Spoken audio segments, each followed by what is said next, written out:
So I'm in the South Pavilion at Great Linford Manor Park, and I'm with Alan Budden of Eco Design Consultants. Hi. Hi, nice to meet you. So I notice you design passive houses. What are they? We do. Well, Passivhaus is an energy standard really set by a German physicist, but it's worldwide. It's basically taking all the building physics to a level that makes the building really comfortable, healthy, and low energy.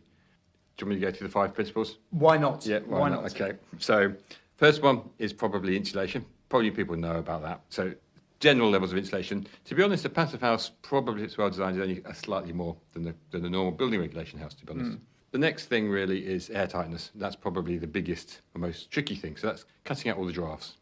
So that can make a huge difference. So from a building regulation new build house with an air tightness probably about 5, passive house down at 0.6, typically that might reduce your energy bills by about 40%. So it's pretty significant.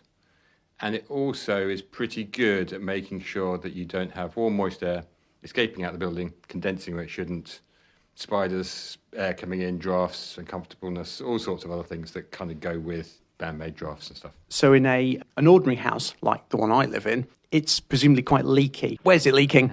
It leaks all over, to be honest. So it depends on the type of house in terms of where it might be leaking. So on a old house, it's likely to be leaking through maybe a timber floor.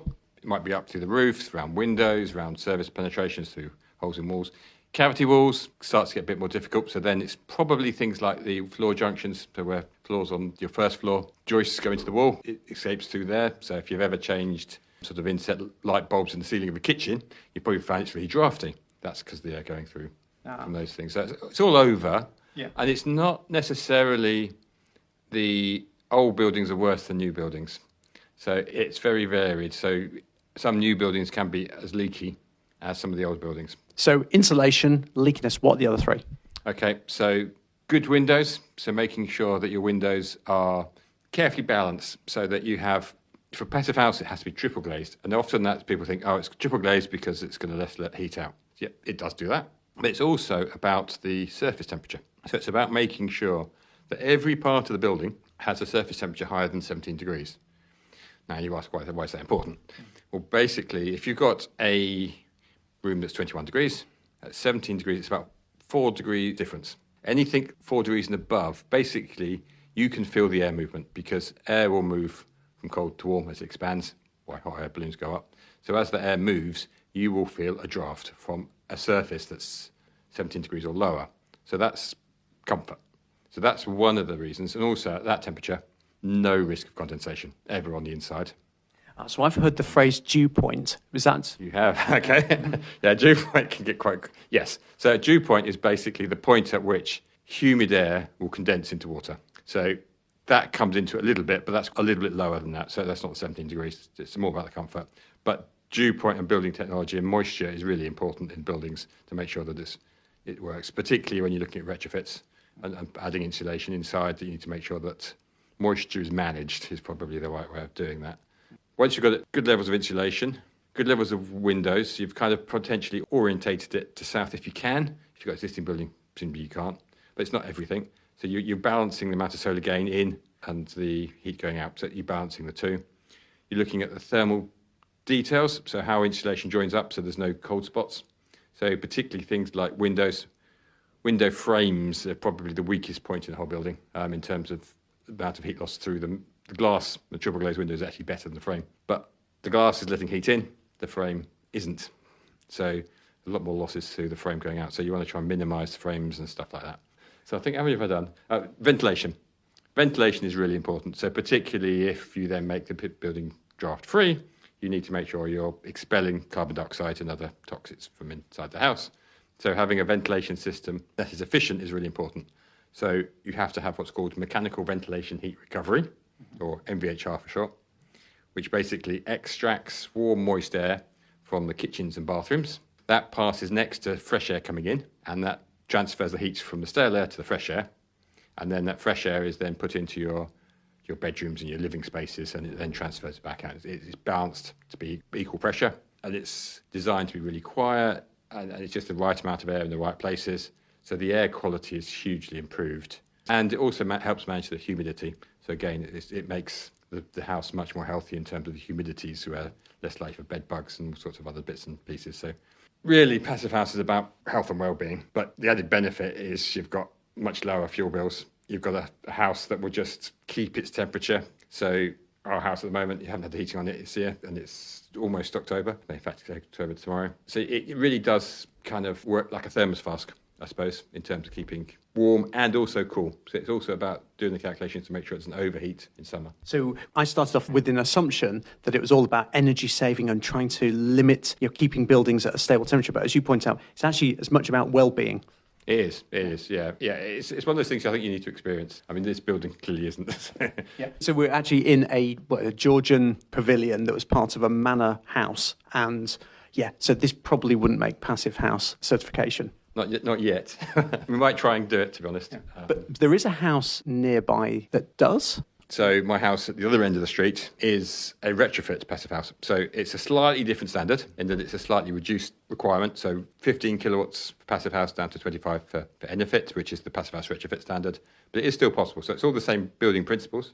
So external insulation on the first floor, internal on the ground floor, triple glazed windows, new roof insulation, air tightness and ventilation, and insulation on the floor. So it's all the same principles and, incredibly comfortable. So with the PV on the roof, I think we're carbon neutral. I mean, we've just had a heat pump installed, so I'm waiting for some of the data to come through. So I'm hoping it'll be cost neutral as well, but I think it's probably not quite because of buying and selling electricity. But incredibly comfortable and cheap to run. So in terms of the difference between building, if we just stick with the new houses just for now, if you're doing a project where you're just building a standard house and compare that to building one into a Passive House standard, how much harder is it to do?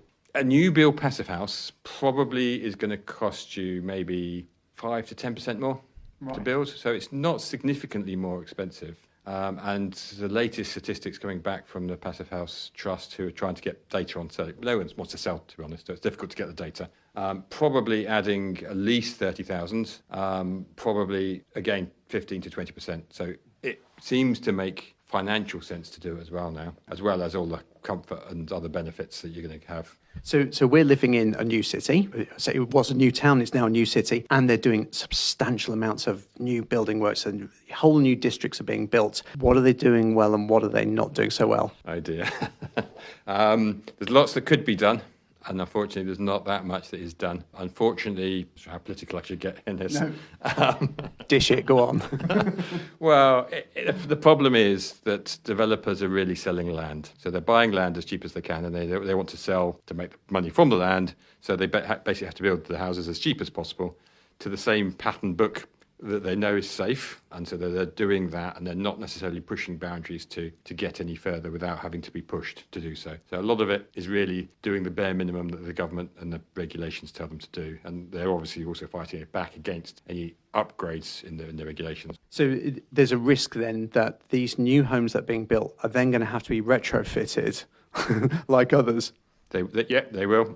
We're currently working on a 3-year-old house to try and get better. So, we're taking off plasterboard on the inside and adding insulation and air tightness to get it further, which is a real shame when you think it could have just been done in the first place. Yeah, I mean, Scotland are doing some good stuff. They've passed a law that all new buildings will be Passive House in the future. They're currently working out some of the details to that, and some of the big house builders and stuff are trying to push back against it. Actually, 1% of all new builds in the UK currently are to build the Passive House standard. That milestone was met, I think, about 3 months ago. Yeah, the other 99% aren't as good as they could be. No. I'm sure everyone's got stories about their new build house and the issues that they have with it. But you can do stuff with existing. So what other places have you worked on? Oh, we've done all sorts of interesting houses. A lot of retrofits, so a number in Oxford. So there we've managed to do some to full Passive House standard, also in Cambridge, in London. We've also done some stuff here in Milton Keynes. So Howe Park Passive House, which is a new build Passive House for the Parks Trust, which they're very pleased with. I think it's been there about 10 years, actually. So it was our first house we did. And it's been rented out a number of times. So the first people who were renting out, I remember hearing stories that they would sometimes go up to Manchester to concerts and stuff. And rather than staying over, they would come back to the house because it was just so comfortable.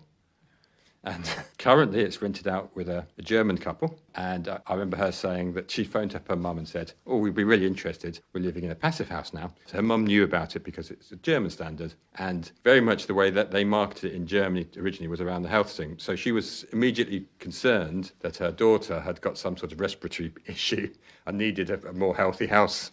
So it's interesting that she came back with that kind of question. As well as designing houses, the house specifically, whether it be a brand new one or a retrofit, what's it mean to live in a place like this? So in a place like Great Linford, a part of Milton Keynes? Oh, Great Linford's great. I mean, people often don't realise that Milton Keynes is really just a collection of old villages joined together with other houses and stuff, and the fantastic red routes, and you can walk basically any time of year into countryside without getting your feet muddy, which is fantastic. So am I right in saying we're next to a medieval church, and we've got almshouses?